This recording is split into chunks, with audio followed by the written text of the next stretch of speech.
I'm Scott Greco, and I'm a blacksmith. And I started working at a historic site called Van Cortlandt Manor when I was 10 years old. So for 10 years I've been working there, and it has really helped me sort of come into my own person. So I'm working with a mild steel, and that is iron with 14% carbon in it.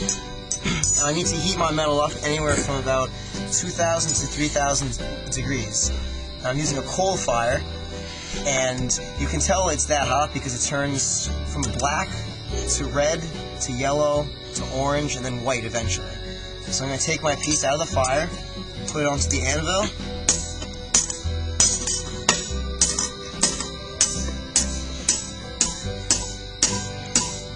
you can bend it over, make things round. Then I'm going to put it back into the fire, and you can do this as many times as you like until you get the desired shape or form.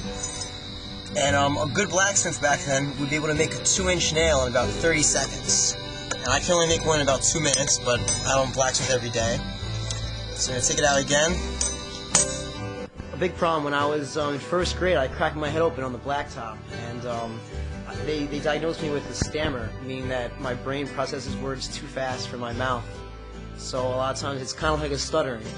And the only way to really fix that is to just keep talking and talking and talking. And I was always a very shy kid because of that.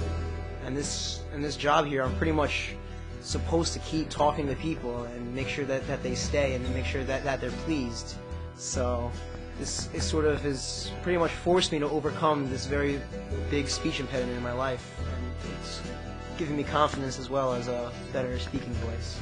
My first day, I was 10 years old, and I wasn't even blacksmithing at the time. I was coming in and I was actually doing something called breaking flax, which they used to make linen. So I had to dress up in all these clothes, and everything was too big for me because I was a very little kid.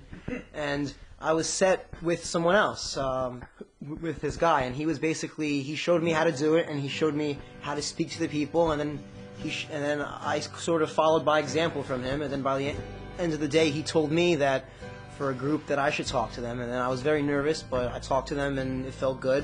They smiled and they clapped afterwards and it made me feel great. So, well, it's really helped me out because I have to deal with people who I don't know every day.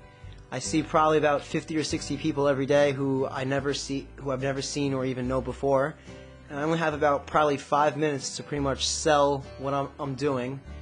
And so I really only have a short amount of time to sort of show who I am as a person and what I'm doing. So it sort of helps me make new friends and I guess just be helpful to the community. And when I'm all done with the piece, I'm going to heat it up a little bit and put what's called patina on it, and that's a mixture of beeswax and linseed oil.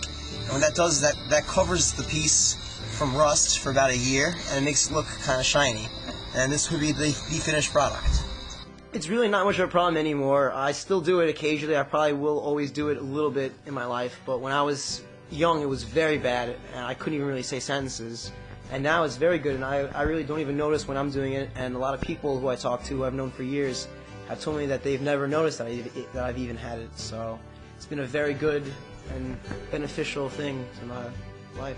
So before I started to work there, I was sort of a very shy kid. I didn't like to speak to people, and now I'm in a fraternity, and I live in the house, and I went from being a shy little boy to a social lion in the community.